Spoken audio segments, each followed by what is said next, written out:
Well, welcome everyone to another Consciousness Cafe event. This, this meetup group promotes a broader awareness of who we are as spiritual beings and brings people together to share experiences and knowledge. Research shows that people who take the time to study near-death experiences may have positive shifts in their attitudes. One study, for example, found 75% of people studying near-death experiences had an increase in their compassion for others. 41% reported having a decrease in their fear of death. Now, these are people who have not had a near-death experience. This is just from studying the subject matter. 75% reported an increase in their feeling of the inner presence of God. And 50% had a decrease in their concern for material things. This is just a few points out of that study that I thought I'd share with you. Tonight, we're going to talk about near-death experiences. We're going to hear about Michelle Clare's near-death experiences. I hope you will find her story insightful and moving. I've asked my friend Jessica Francis to introduce Michelle. After Michelle's presentation, there will be a question and answer period. If you wish to pose a question, you can raise your hand or type your question in the chat function in the Zoom screen. So with that, I'll turn it over to Jess. You want to start it up, Jess? You've done a little research into Michelle. Would you please introduce her? I'd love to. So Michelle is a certified medium, psychic, energy healer, and spiritual coach. And not only that, she has lived through 3 near-death experiences. So everyone, please help me welcome Michelle Clare. Thank you. It's really an honor to be here tonight with everyone. I'm always so excited when I get to be with like-minded people and soul family. So thank you for coming in tonight. I'm honored to be here. Thank you, Jim, for having me. It's really just truly a blessing to be able to share these stories in such a beautiful, sacred space. So as Jessica mentioned, I am a psychic medium and spiritual coach, 3-time NDE survivor.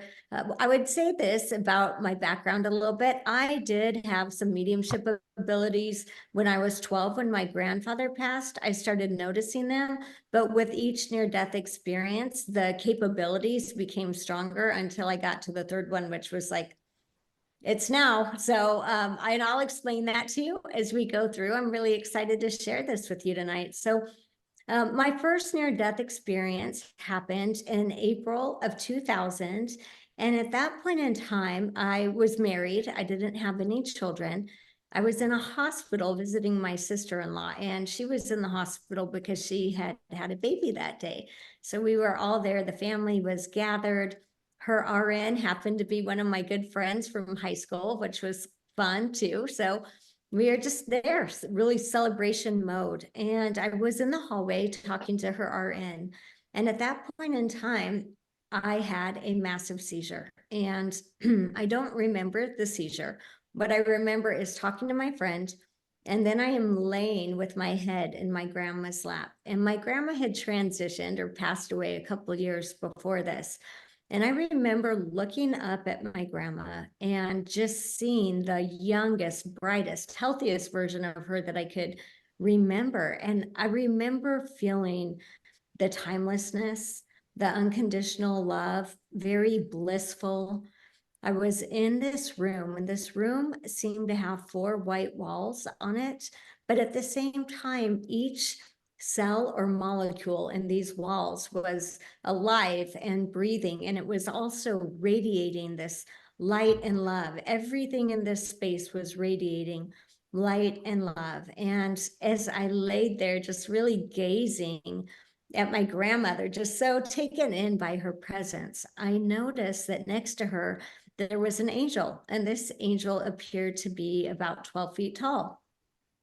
I had been raised Catholic, so I expected angels and those things to be real. But what I didn't know was how magnificent and huge the angels really were. So as I looked at this angel, I was literally drawn into her presence. It's almost like her energy pulls you in, and I could feel her just showering me with more unconditional love and what I would say is healing energy.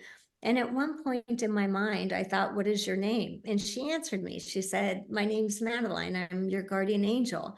And I was really surprised because I didn't know anything about telepathic communication at that point in time.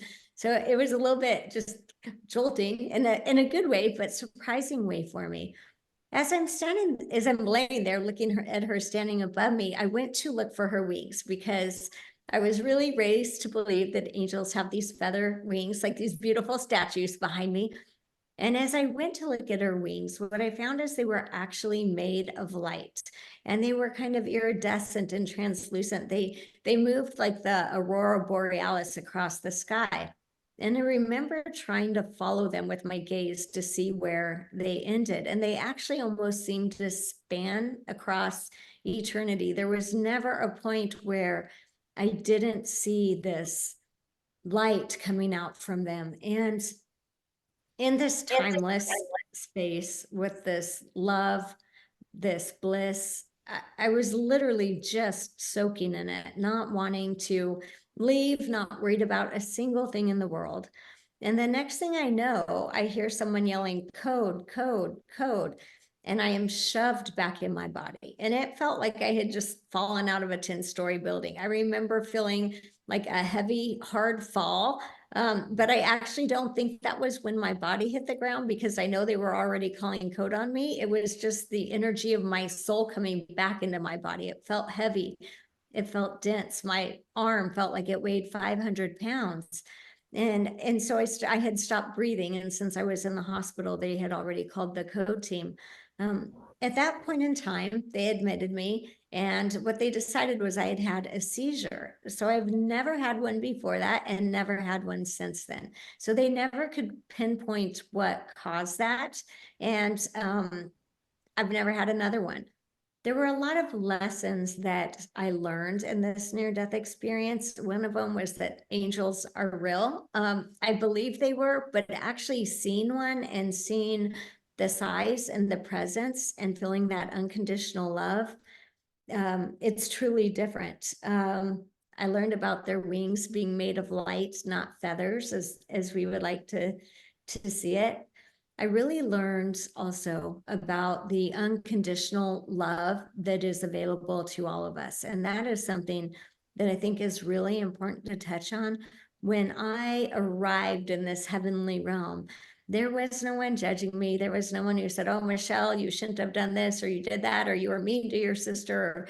There was no judgment. It was just pure bliss and love. And I actually felt more loved in that space than I had ever felt in my human lifetime. And I grew up feeling loved. So it wasn't that I felt unloved, but the amount of, what I want to say is the love permeates you. So it is like it permeates everything within you, your body, your mind, your spirit. It is all just soaked and bathed and permeated in this love that really transcends words. And I know that many of you have heard near-death experiencers talk about this before. This is really a hard thing to take this type of blissful love and situation and find human words to express it in, because it truly does transcend words. One of the other lessons that I learned in this near-death experience was that heaven, as I'm going to call it, heaven knows we're coming. So my grandma, who had transitioned a few years ago, literally was right there waiting for me. Put her, my head is in her lap. She's holding me. She's loving on me. And so I was truly met with love, compassion, understanding. It was exactly what I needed at that point in time, even though it was not what I had expected or ever imagined. I did not know this was a near-death experience when this happened to me. Those were not terms in my vocabulary. So I knew I had had an experience, but I didn't know that's what it was. And it probably took me 2 to 3 weeks after this to be able to tell anyone about it. And I told my mom. She was the first person I told, and she was an RN, so she wanted some kind of scientific proof, and which clearly I couldn't bring back for her. She understood. She knew I was telling her what I truly thought I had experienced, but I also knew that in her mind, she was trying to understand that, well, obviously Michelle quit breathing. Maybe she didn't have enough oxygen, or, put some science behind why I would have had this experience. In the moment of this first near-death experience, or however long this lasted, because once again, you're in this timeless space, in that moment, there was nothing I needed to worry about. There was nothing I was connected to on earth in that way. And what I would say about this too is I did not feel any of the trauma that my body was going through at the time. So as far as my head hitting the ground or the seizure, all of these things that happened, I wasn't connected at all to the trauma of my body. It was truly in this blissful space. And I think that's really important for a lot of people to hear and know and really internalize, because sometimes as our loved ones transition, we worry that they're suffering or their body's shutting down, and we're wondering, are they feeling this? And really what I have found is, on a soul level, in my 3 near-death experiences, never once was I connected to the trauma that my body was going through when it was going through it. Now, I had recovery when I came back, but I wasn't connected to the trauma. So this is my first near-death experience. That's in April 2005. I kind of get back, I come back, start back to life. I know I've had an experience. I really don't know what to do with it. I'm much more aware of the angelic realm, though at this point in time, I realize that angels truly are real, that we all have at least one guardian angel. And so I come back feeling loved and supported, but there's no action that I take other than just a knowing within my life. So my second near-death experience happened in May of 2006. And this one has a couple things that were leading up to it. So at this point in time, I'm a mom of 3 kids. So I have a 5-year-old, a 2.5-year-old, and an infant who is 6 weeks old. When I had my son 6 weeks prior, I had many complications with him. So for about 4 out of the 6 weeks after I had him, I was in the hospital on IV antibiotics, having different procedures, running fevers, and they were trying to figure out what all was going on. So finally they said to me, Michelle, we need to do a DNC. And that's basically a procedure where they clear out your uterus. And they said, it's a 45-minute outpatient procedure. You'll be fine. This is going to fix your problems and you'll be home. So they gave me the answer that I wanted to hear. The night before the surgery, I had a pit in my stomach. It just felt like there was a boulder inside me. And I truly felt like I shouldn't go through with this, but I kept thinking about how they said, oh, it'll be easy, 45 minutes and you'll be done. So I went in the next morning, and I had anesthesia before. And whenever I've had it, it's just a blank space. There's no dreaming. I'm not having memories. It's just a blank space. So I remember counting backwards for the anesthesiologist. And the next thing I know, I am laying on the operating table, and my white German Shepherd named Tahoe, who was huge, she was about 102 pounds, and she had passed away a couple of years prior, walks into the operating room. She lays her head on the table and looks at me, and we are immediately gone. And we are on this amazing beach. And on this beach, there are light, colors, there are sounds, there are even emotions that I don't feel like we have here on planet Earth. And I want to say that every drop of water, every cell in every plant, leaf, flower, everything there is radiating this light and love.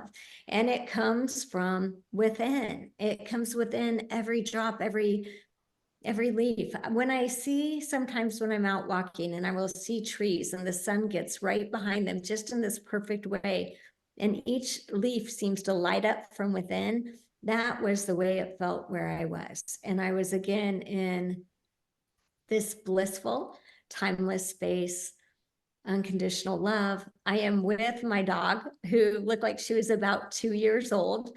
She is bright and shining and glowing, glowing like in a happy, healthy way, glowing. we are having telepathic communication. So I know that she is so happy to have me there. And we are running on this beach. And while we are running, we run for what felt like a long time, even though there was no time there, but long enough that I started to notice the sand feels like we're running on clouds. It didn't feel like there was that impact that you would get from running on sand.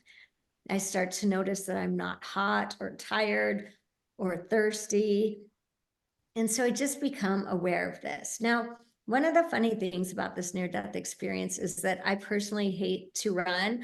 So I will tell my friends, if you see me running, call 911. That's not Michelle like going out for jogs. Something is going on, right? And yet here I am in this near-death experience, just running on the beach with my beautiful dog. And as I'm with her, I become aware of my son. And my son at that point in time was 6 weeks old, and he was at the house with my mom. And I can feel that he is scared. He knows that I'm getting ready to leave. And so I go to him. And at this point in this near-death experience, my soul is actually able to be in more than one place at a time. So there was this part of me that stayed on this beautiful beach with my dog. And there was this bigger part of me that was able to go to my son. And I remember going to my son. This is all, I want you to think telepathic, energetic communication. He wasn't using words for me, but I could feel that he was scared because I was getting ready to leave or leave this earth. I remember looking at him and I remember saying, I'm not going to leave you. I will find a way to stay. And so at that moment in time, I didn't know what to do. So I just started praying and I started saying, I need help. It's not my time. My kids still need me. I'm not ready yet. And I was immediately transported back into the operating room. And as I'm in this operating room, I see Jesus come in, and Jesus comes in as my best friend. It wasn't the way that I thought it would be. I thought it would be like, hey, pray to me, bow down. No, not at all. Jesus's energy comes in as my best friend. The next thing I know, this operating room lights up in this white golden light. And then I'm waking up in post-op, and my 45-minute procedure had turned it into a 3.5-hour emergency surgery because they had ruptured my uterus in 2 places and missed my artery by 1 millimeter. A couple days later, the emergency surgeon came into my room and he literally said to me, he said, Michelle, he said, I don't know what to tell you. There was someone watching over you that day. You really shouldn't be here right now. When they ruptured my uterus, they also ruptured the infection into my body. So I was still sicker now in the hospital on IVs, running fever with infection in my body cavity.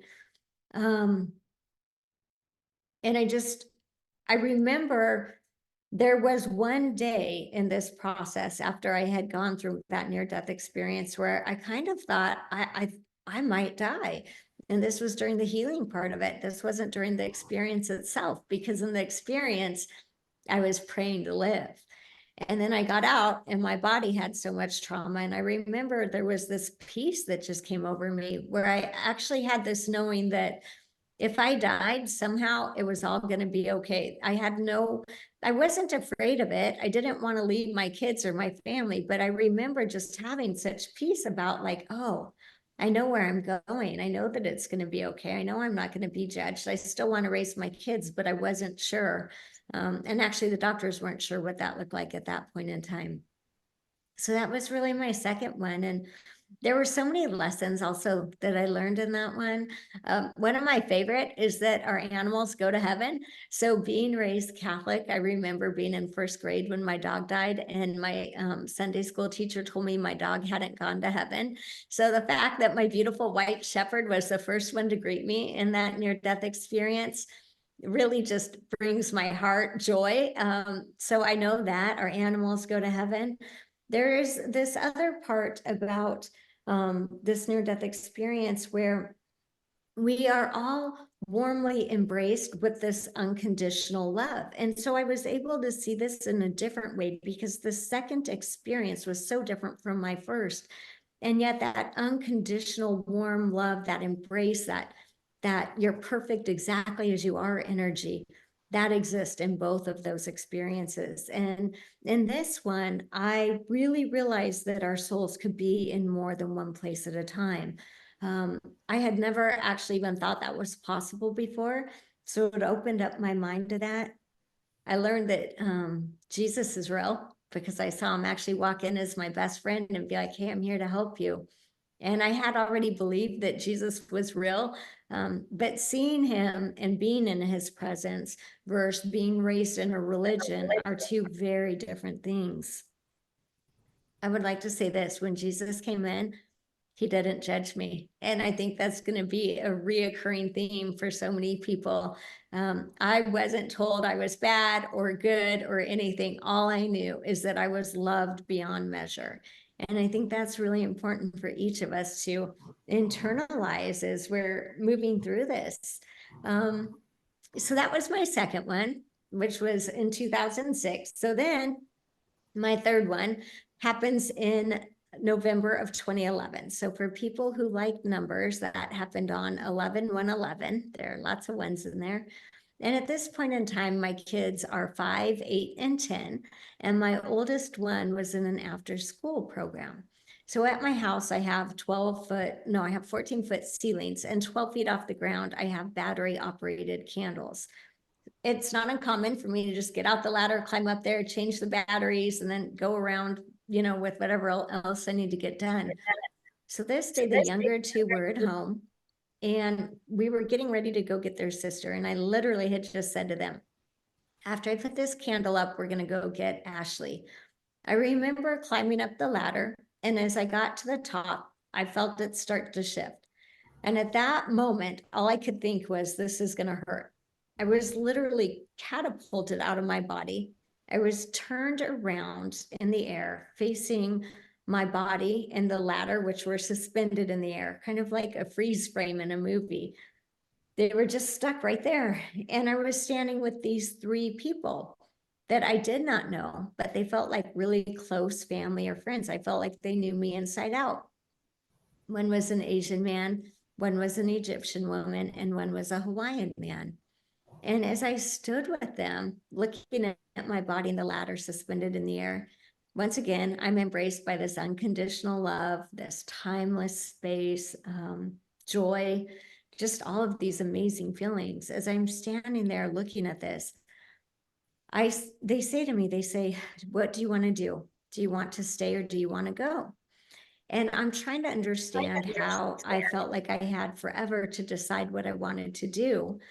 And they weren't rushing me, but in my mind, I was thinking my body's going to hit the floor in just a minute or less, probably a second. So as I'm standing there with them, and I'm kind of a little bit, I don't think that I'm confused, but I'm just trying to process what's going on. I see another beautiful angel come in, and this angel is not the same one from my first near-death experience. This is a second one. This one is dressed in red and gold. And when I see this angel, I know immediately that this angel is either here to take me home to this heavenly realm, or this angel is going to shift something so that I can stay. What's amazing about this one is that the pivot point of my entire life happens right here in this moment where time is standing still. And once again, my guides say to me, what do you want to do? Would you like to stay or would you like to go? And at that moment, I see my kids who are in the kitchen with me, and I know that I need to stay. So I am downloaded with a bunch of information. I'm told, okay, if you're going to stay, you need to go back and you need to do your mediumship in the way that you can do it. You're probably going to lose your marriage. They told me that it most likely wouldn't survive, which was true. They told me that I would have more trauma coming in my life.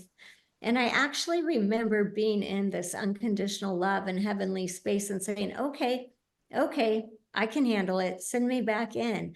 Because there was one more opportunity that I was being given to be a mom to these kids and to follow through with, I guess, the bigger plans of my own soul. So I really felt like in this near-death experience, I was kind of sent back as an ambassador to remind people that no one's living this life alone, that we have loved ones in spirit, angels, life guides, God, source, the divine. We have this massive spirit team around us, which is really helping each one of us to navigate this life. And whether you're aware of them or not, they are still right there helping you. I end up falling off of the ladder. I hit the back of my head on the corner of the granite kitchen island. So I ended up having a 5.5-inch skull fracture, a brain bleed. I lost my equilibrium, my taste, my smell, and part of my hearing. But what they found when they did the CAT scan was that I had survived the fall by 1/2 inch, because that was how much I had missed my brainstem by. And so that knowing of that angel being there to move my head, it was so clear for me.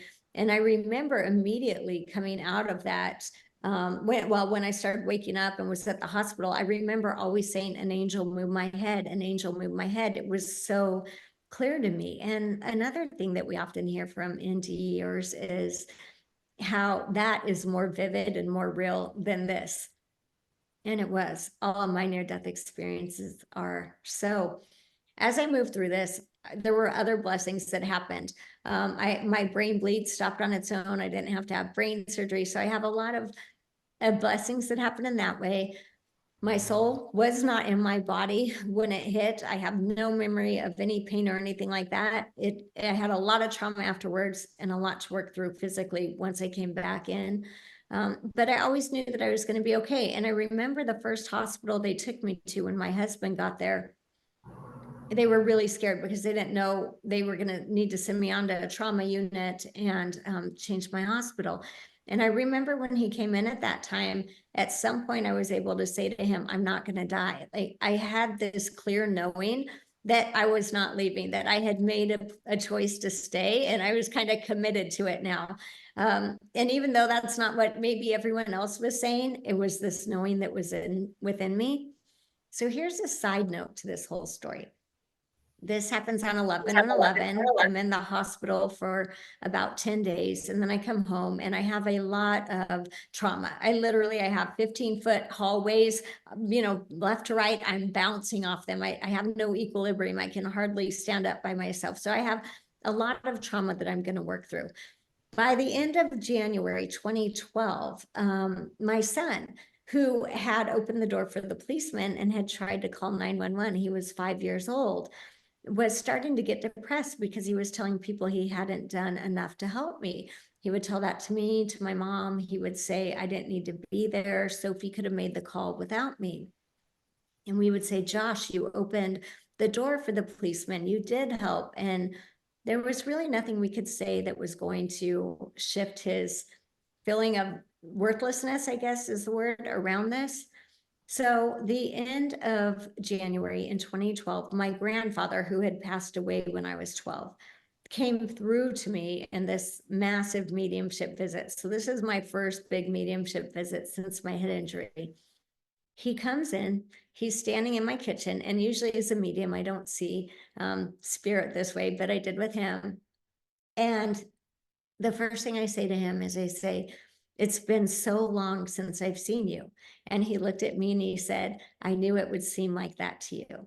So that right there validated that for him, he was with me every step of the way, even though I thought that it had been decades. He started talking to me about my accident and my head injury and about my son, which the two of them never even lived on this earth at the same time. And at the end of this conversation, he says to me, Michelle, you need to get the 911 recording. There's something on there that you should know. And then he was gone. I didn't know I could even get the 911 recording at that point in time. So I followed through with what he said, and I went down to the police station. I ordered it. It took a couple weeks to come in. And I went to play it when I got it. And the first thing I heard them say is, 911, what's your emergency? And I hear my son Josh in his little broken voice say, Sophie, what do I say? And then he laid the phone down. So he had called immediately when the trauma happened. And then because the trauma was so intense, he forgot. For the next minute and a half, you can hear the operator trying to get their attention, saying, what's happening? Can you hear us? And then you hear my son say to my daughter, I'm going to go push the panic button on the house alarm. And she says, hold on, let me try calling 911. She was 8 at the time. She hangs up the phone, and then there's a second 911 call, and her call went through. So when this little boy came home from kindergarten that day, I said to him, I said, Josh, I said, your call went through. Help was coming. And with that, it was like I lifted this 10,000-pound weight off this little boy. You could see his self-worth come back in, that help was coming. And it was so cute. We would go out to eat and the server would say, how's your day? And he'd be like, great, my 911 call went through. So you could just see the energy and the shift that came through. And this is so important for so many reasons. I mean, not only did I get to see firsthand what this mediumship can do to change the life of someone you love, but it showed me that my grandfather, who'd never even been on this earth at the same time as any of my children, was connected and aware of what I was experiencing and actually had answers that could help me that I didn't even know existed at that point in time. And so from then, I just went on and started mentoring and training, and I've become a medium since then. So that's kind of my near-death experiences. I love to share them with people because really what I know is they are for me, but they're also for you, because this isn't a situation that is special for Michelle. Not just my loved ones are aware of me, your loved ones are aware of you, your angels, your life guides. And at the end of the day, none of us are living this life alone. And that's really such a big message from heaven, is that we forget how loved we really are, and we get busy and life gets busy. But at the end of the day, even if you're sitting in a room by yourself, there is more love around you than you can humanly imagine. Wow. Thank you so much for sharing that. I got chills the whole time.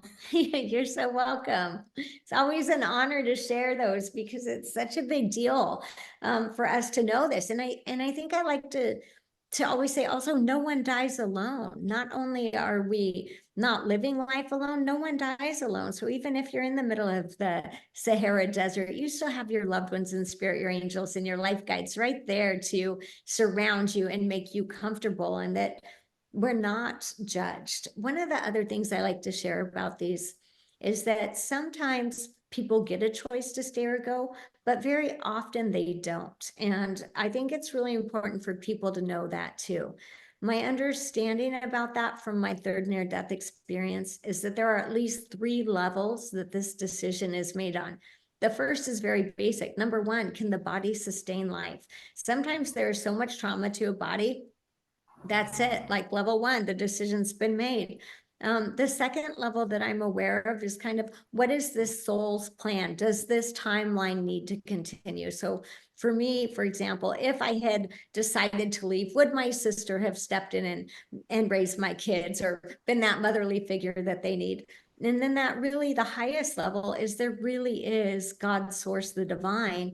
And at the end of the day, this is a decision that is made between your soul and the divine, so assuming that the other 2 things are able to be fulfilled. That,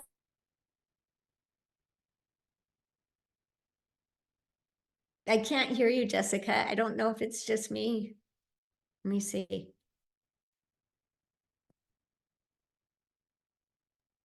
Seems like you dropped off. Jessica, you're still there? Well, while she's getting back on, I've got some questions for you, Michelle. Sure. Have you only had one dog in your life? No, I've had many dogs in my life, but this was that dog that was like my soulmate dog, the one that, we had great communication. And so I've had other dogs, but this dog was that one that was deeply embedded in my heart. I've had the dog in my, or 4 dogs actually, our 4th dog now, and every one of them have been very special. And the idea that I will reconnect with these wonderful pets. But what's also interesting is that you had a telepathic communication, so it wasn't the relationship on the other side was different because now you could communicate with them. Mm-hmm. Absolutely. And I had someone ask me, I believe this was at the last conference that we had, did you reach out and pet your dog and hug your dog and, all of that? Could you? And I actually said no, because she and I were so energetically connected that if I had physically touched her, it would have almost watered down the communication. We were connected body, mind, and spirit, which felt much, much more intense than me patting her on the back to tell her what a good girl she was. I do think I could have physically touched her, but there was no need to, because the connection was so intense. And were the thoughts like normal communication? I mean, as if right now in the physical reality, you can't communicate a thought to a pet. You can Right. show it love, but you can't have a conversation with it. But you could have a conversation with your dog on the other side, right? Absolutely. Yes. And I would call it telepathic communication. To me is almost more of a transmission.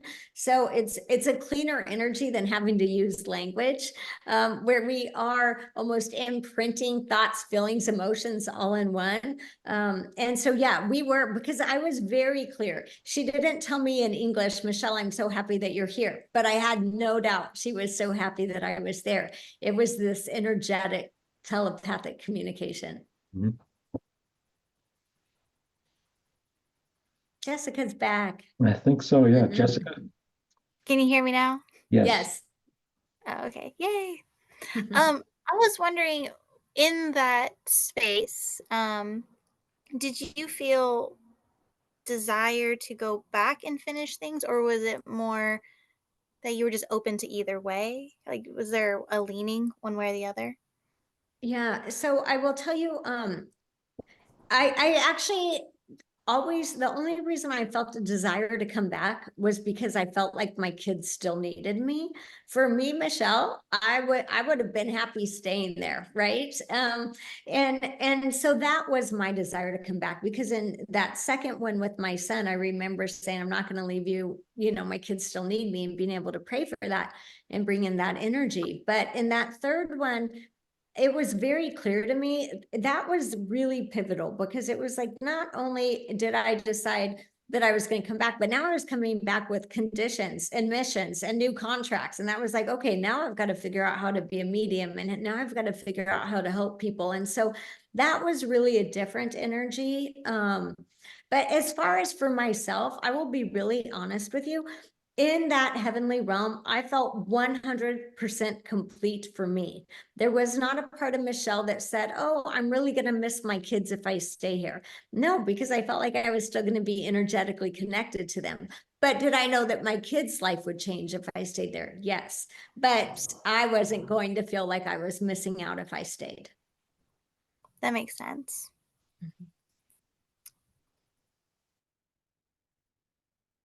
One of the other things that I learned with this near-death experience Okay, and then we have a question. Oh, okay. Maybe. Let's see here.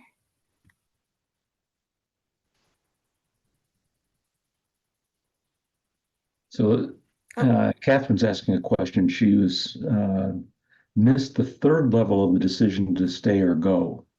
Okay. That third level is really, and there could be more levels than this. This is just what I was made aware of. That third level really comes down to between the soul and God or source, the divine, whatever that energy is. Because we do come here as a soul for our own experiences, but we also do want to come to uplift humanity, upgrade this planet, and all of that. So yes, we have our plan, and then we have a bigger plan that's at stake. And so there is, I always say this to people, like, someone's day that they leave this planet is really a decision that's made with them and God. And I do believe it's changeable. And I also believe there are souls that come in and say, no matter what happens on November 21st, whatever year, I'm out. So I think there is variation depending on the soul and the plan, but I know that source is absolutely involved. So I have another question for you. There is, as you said, there's a plan that you come into this life and you have a plan of things you want to accomplish. Can you comment, because these days there are a lot of people that particularly in university environments that are giving thought to suicide. Mm-hmm. Can you comment on the appropriateness of suicide or the implications of that? Yeah, I can. And actually, suicide is something that has recently touched my life very deeply. So just this last August in 23, my life partner took his life by suicide. So I've been doing a deep dive on suicide for the last 6 months. And this is my understanding. We do come to planet Earth with these blueprints and these ideas and things that we're wanting to learn and how we're wanting to grow, missions we want to accomplish. I do not believe that suicide is etched in stone in anyone's plan, but at the same time, it is somewhat an option available to all of us, because at least on this planet or in this dimension, it is something that we can do. Thank God most people will not do that. But suicide, as someone transitions by suicide, they are not punished. They are not sent to hell, or, you know, whatever these ideas are that people have been brought up with to believe religiously. They are still met, if not with the same amount of love and compassion as everyone else, maybe even more, because the amount of pain that they were feeling in their life to make that decision and decide that it was better to go home than to keep going here, it requires even more love and compassion from the universe. I will say this: they don't get out of the lessons that they have to learn. So those lessons will be learned in other ways. It's not a get out of jail free card, if we want to say that.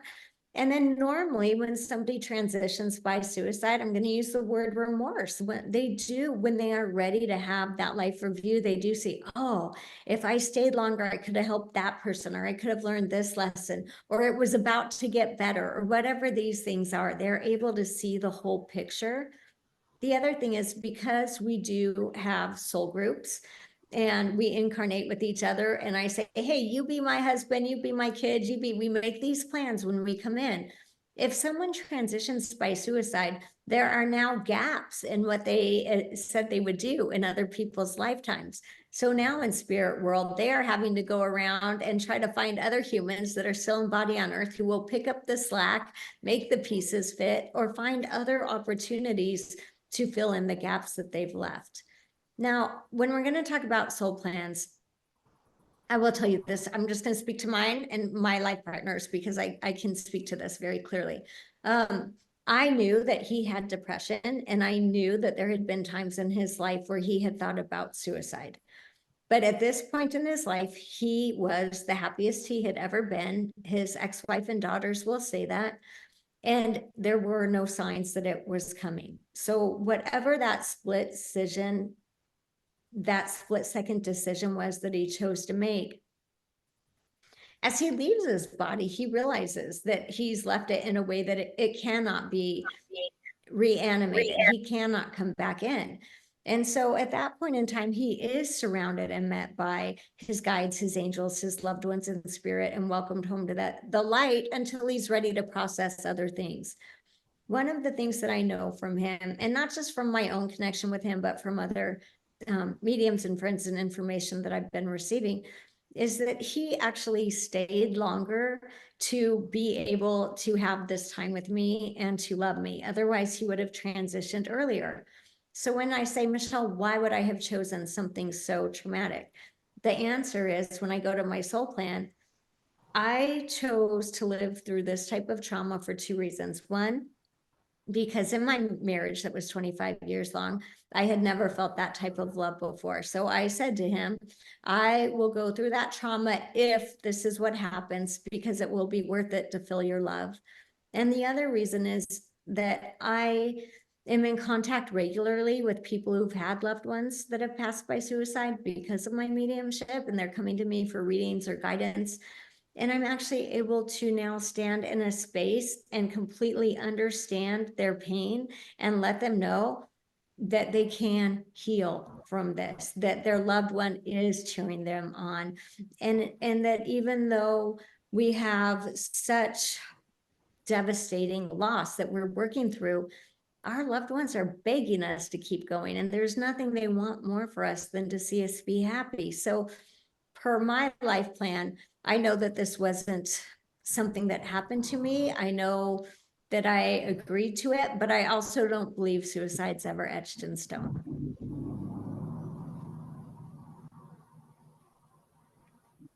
Jessica, have you got some more questions? Yeah, I do. I was wondering, what are your thoughts on soul plans? Are we meant to know those, or are we meant to just discover it along the way? What do you think about that? Yeah, I really believe we are meant to discover along the way. Because if we know, it's kind of like going into the test and you have your book right here and you just keep going back. Oh, yeah, page 13, here's the answer, right? So we're really meant to discover it along the way. We come to planet Earth because there is so much contrast here. It's really quite the place to learn, evolve, and grow because there's contrast everywhere that you look. If we had our soul plan and we could look at it and we actually knew everything was going to be all right and that we're going to navigate this and that we're going to return home to the love that we came from, it might stifle our ability to learn because we wouldn't take it seriously. We would just be like, oh, whatever, I know where I'm going, everything's fine, right? And so there is that part of us being veiled. And when I've asked Spirit about that, Spirit says we are individually veiled because our souls are different vibrational frequencies. So one soul will have maybe what I would say a thicker veil, one will have a thinner. It just depends what that soul wants. And that's why we might have people who are atheists. One of my best friends is an atheist. She sees no proof of God anywhere in this world. You know, perfect. She's got a nice thick veil on. And I will tell her, I'll say, well, I'll see you in heaven when we're done. And she's like, I hope you're right. You know, so some of that is for our own souls. And then we have people who are really deep believing in a faith, people who are more spiritual. And the veils are very individual. There's not a veil disconnecting us from the heavenly realm. It's like, think about, it's like, how much saran wrap do you have on? That's kind of really the more, the way to look at it from a individual perspective.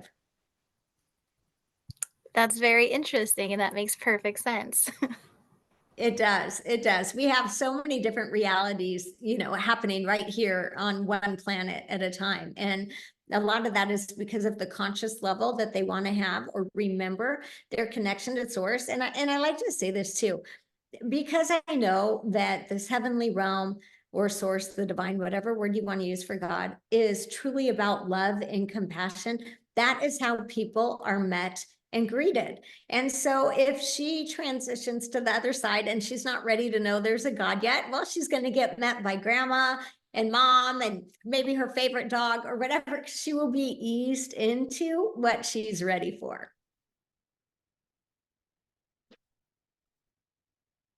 Have you heard of soul rescue? I have not. I might have heard of it by a different term. So why don't you give me a little bit on that? I participated in a program at the Monroe Institute called Lifeline. Mm-hmm. And what the Monroe Institute does is they use sound technology to put you into an altered state of awareness. And this particular program, the goal is to meet deceased individuals who don't know they've died. Mm-hmm. And they are still closely connected to the earth plane.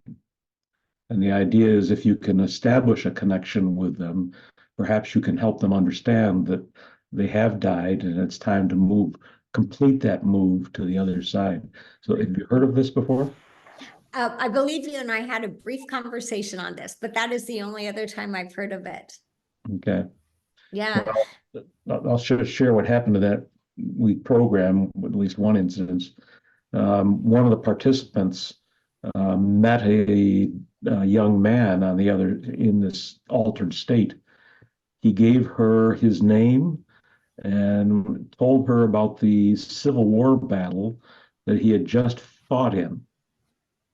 Um, the Monroe Institute gave that information, the name and the Civil War battle, to a researcher, and he went around to various libraries and places that collected Civil War memorabilia, and he found a um, diary that had been kept by a soldier who fought in that particular battle.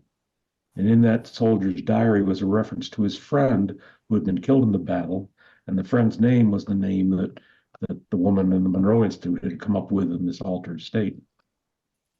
So It's it's, amazing.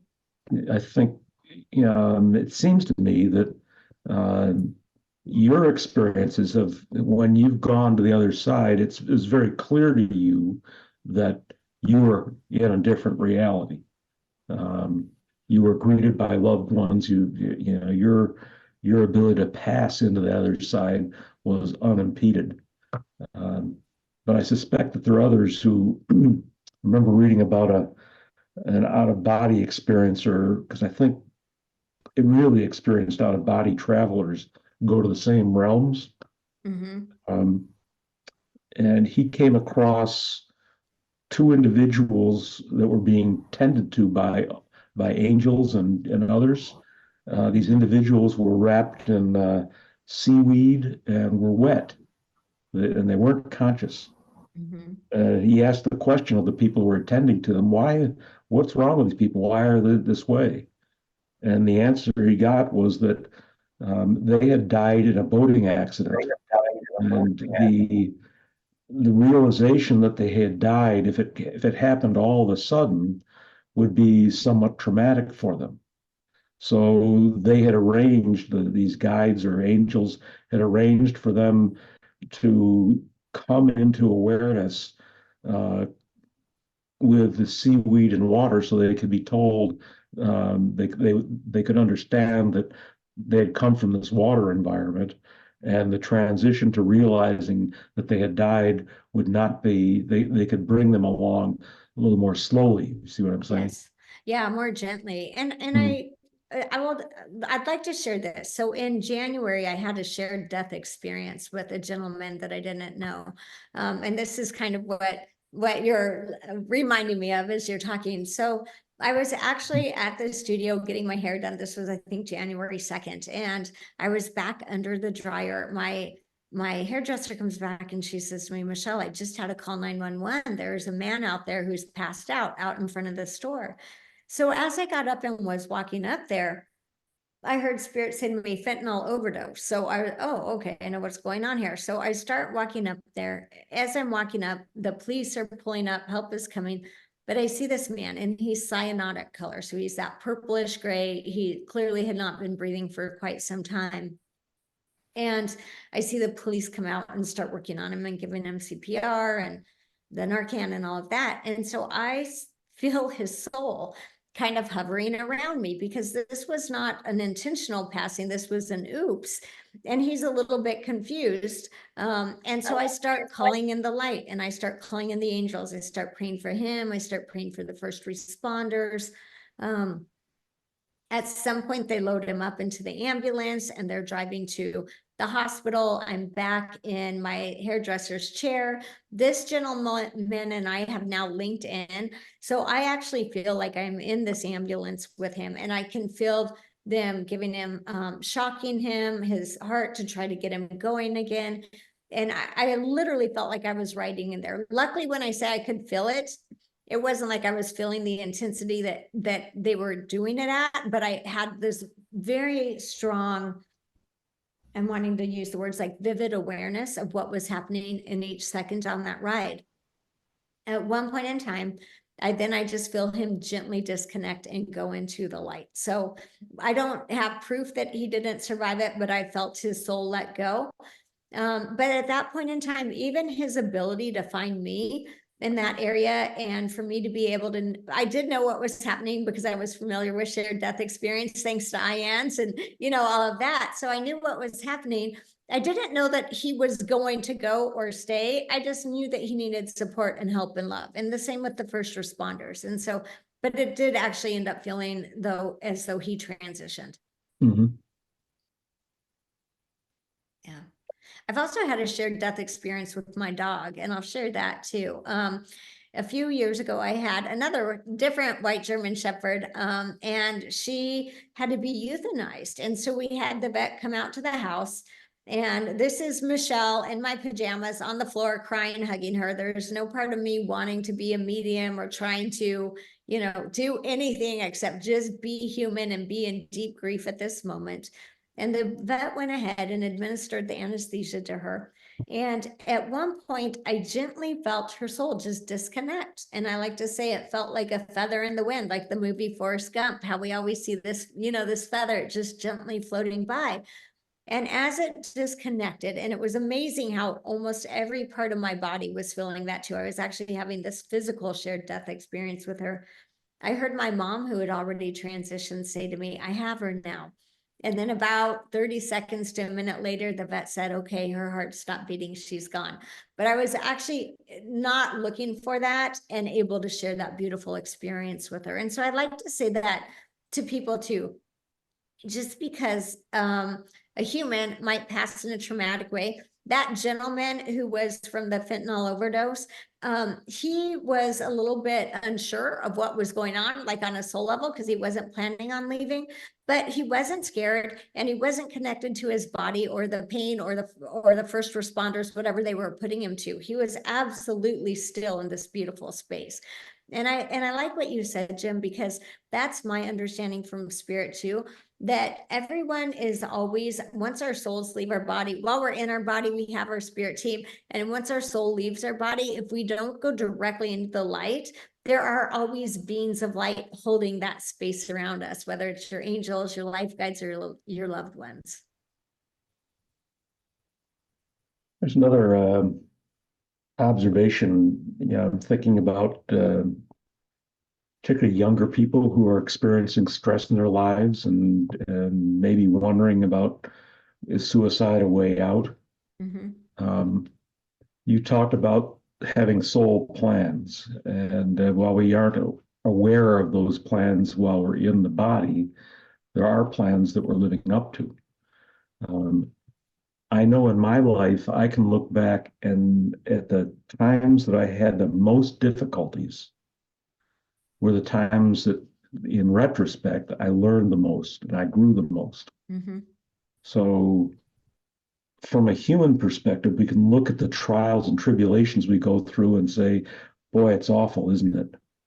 But from a spiritual perspective, um, I think we can look back on these things and say, these were worthwhile experiences.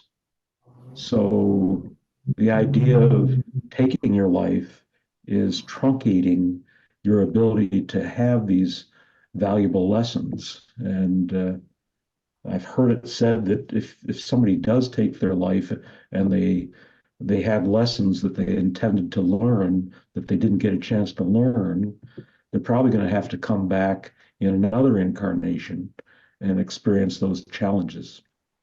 Yeah, absolutely. Because we don't stop evolving or learning or growing once we get to the other side. In a nice way, there is no final destination, and I'll explain it like this. Whatever your favorite vacation spot is, do you really want to sit there for eternity?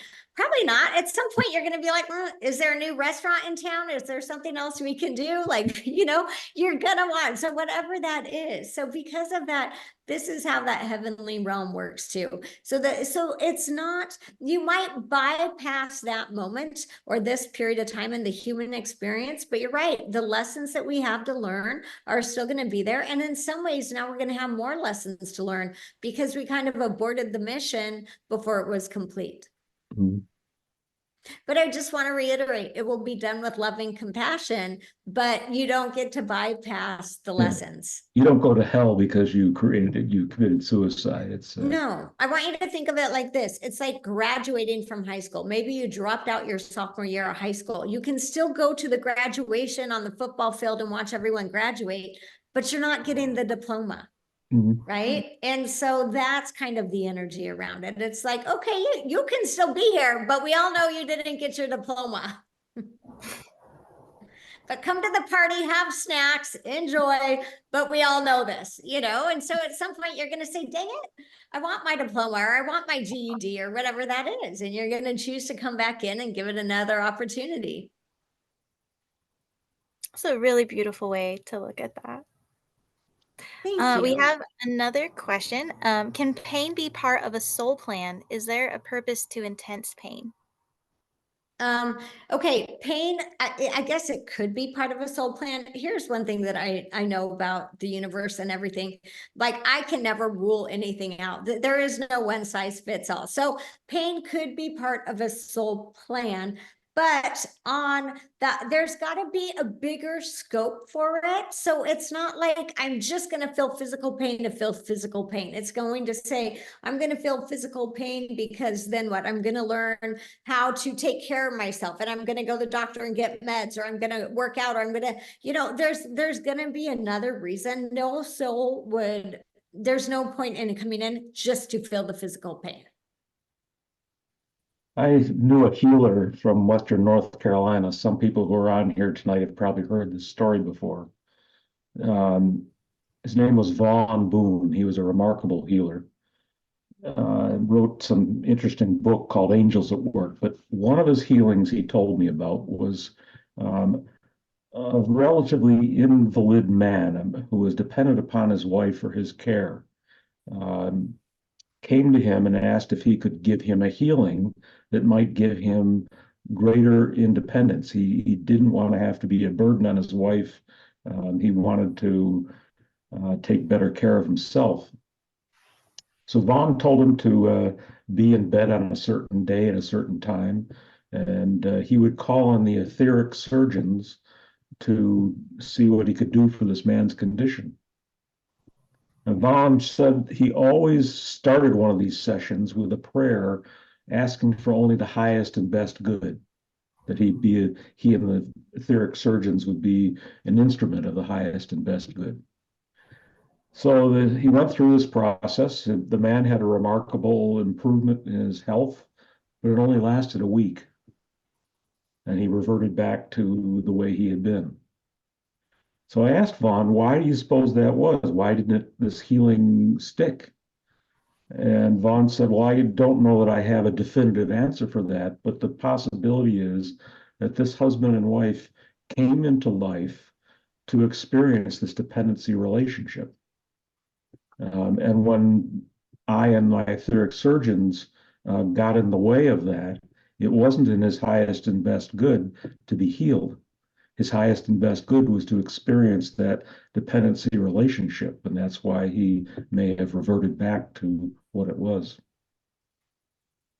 Yeah, I think that's true. That's very possible. And the other theory on that is, very often as humans, we feel like this life is built on pain and suffering. And there's part of that that will happen in the human condition, right? But it doesn't have to be our whole story. So there's also, I've seen people who have received miracle healings that the minute they own it, maybe they were 50% better. And then 3 weeks later, they're 70% better, and they're owning it and owning it and owning it. And then I see it really stick. But you're right. It is about what's in their highest good. And we don't know everyone's soul plan. And that's one of the things that I learned from my third near-death experience when I came back in.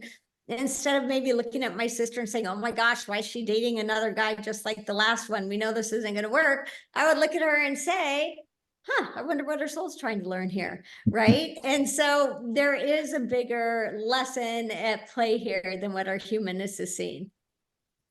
If other people have questions, feel free to either raise your hand or put something in the chat. This is your opportunity to delve into the depth of knowledge that Michelle has and is willing to share. Yeah.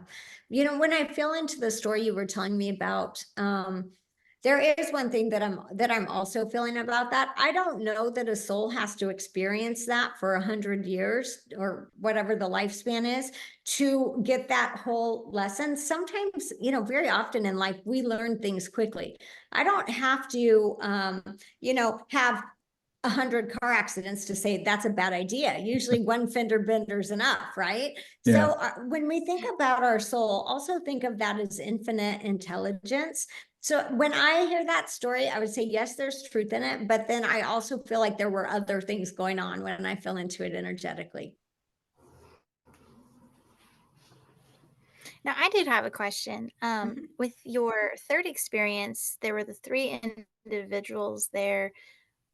If they weren't angels, how would you describe them? Yeah, so they actually looked like humans to me. And I didn't have a term for this when this happened, because even by my third near-death experience, I didn't know I was having a near-death experience. Once again, I was having another experience, right? But I didn't have that terminology yet. I was just like, I keep having these experiences. Those are crazy. But what I found out about 6 months later was those 3 individuals were actually my life guides. But I didn't know that term either at that point in time. So to me, they just appeared as these really nice people who seemed to know me inside out. I felt like I'd been friends with them forever. But they were really there. And it made sense to me when I looked back on that in hindsight, because that was the only near-death experience where I was really given the choice. Do you want to stay or do you want to go? So of course that would be my life guides coming in, because they were here. They knew the bigger plan. They knew that Michelle's soul wanted to do mediumship and stay to raise the kids. But if it was my one opportunity to leave, they were the ones to present it to me. Do you know if you still interact with them, or if they were maybe just for that special occasion? No, that's a great question. I work with them regularly, so they're a very strong part of my spirit team. Just by doing the mediumship and the angel communication, life guide communication, everything that I do, I work with my teams. My team would be my life guides, so I have 3 of them. Everyone has at least one. Some people will have more, and they will rotate in and out depending on. You'll always have one main one, but then maybe you'll have one that rotates in because you're starting a business, and this one specializes in starting the business, or you're wanting to have kids and this one specializes in fertility, or whatever that looks like. So we always have at least one guardian angel and at least one life guide. I found out I had 3 life guides, so I work with them regularly, and I can also tell where the information's coming through and which one is giving me the information as I work with them. Mm-hmm. But that's a good question. And then, if you decided with Source not to come back to your body, would a walk-in come into your body? No, I didn't get that information. So You I might felt like, explain what a walk-in is. Yeah, that was my next question. What is a walk-in? okay, so a walk-in is remembering that second near-death experience where I said there are 3 levels that we stay on. 1, can the body sustain life? 2, does this lifeline or this timeline need to be continued? So a walk-in will happen when there's a timeline that needs to be continued, but at some point the soul that's in that timeline says, this is too much, I need out. And so there's a car accident, a head injury, whatever, cardiac arrest, whatever this traumatic experience will be. If that timeline needs to be continued for the greater good, and that body is sustainable for life, what will happen is the soul that says this is too much, I need out, will leave, and another soul will come in and take over and resume that timeline. So walk-ins do happen. They're not that common, or at least that's my understanding from spirit world, but you'll always hear that story about that one person who seemed different after they came back from whatever it was. Yeah. Mm-hmm. And so they do exist. It's just not a common thing. Most souls want to finish their timeline. But yeah, so I did not have the opportunity when in my third near-death experience, no one said, hey, we can bring in a walk-in. So it was kind of either me or my timeline was going to end. But that's a great question. Yeah, it's a very interesting question. Now, the artwork behind you, does that have any significance to you? It most definitely does. So I'm very fond of angels, as you all probably know by now. So those are my angel statues. But I'm going to scoot over so you can see this picture on my wall, which I love this picture for a million reasons. You can't see it right now, but there are sparkles in it. So it is the closest picture that I have found that reminds me of that light in that heavenly realm. It's gold, it's silver, it's sparkles. I mean, there was just this beautiful light and sparkle kind of type energy there. But this picture also reminds me of, number 1, our soul. So I like to say too, when I look at this, it reminds me of the soul and reincarnation. Often in a reading, someone will come to me and say, what if my loved one is choosing to come back in and reincarnate while I'm still here on earth? Are they going to be there to greet me when it's my turn to go? They absolutely will, because I want you to think of this as a soul, and each one of these rays of light is a different lifetime or a different expression of itself. So that ray of light that was grandma or your child or your husband or whoever this is will always continue to be that ray of light and exist.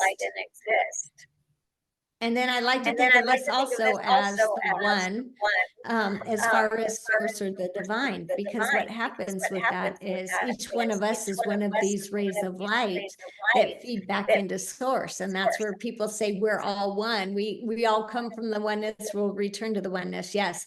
So this picture has quite a few different significant meanings for me. That's really beautiful. Thanks. Okay, do we have more questions? Or we? Let's see. Do you have any more questions? If not, we'll look to bring this to a close.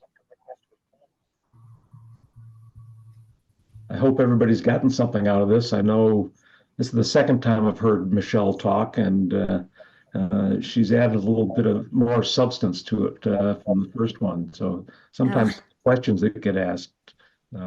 I certainly, this time, I don't remember the first time hearing you talk that much about your dog, and I like getting a chance to ask some questions about that. Yeah. Well, thank you, Jim. And thank you for having me tonight. It's really been a pleasure to connect with everyone. So you have a wonderful story that I believe near-death experiencers are bringing these experiences to people's awareness and perhaps facilitating an awakening that we're all coming into this and choosing to get exposed to near-death experiences and the implications. And as I said in the outset, if you study these phenomena, you can, and you're not a near-death experiencer yourself, you can have an improvement in your outlook on life. And it's listening to people like Michelle that's so important. So thank you again, Michelle. Thank you, Jessica. Thank you, everybody, for being here. We'll bring this to a close.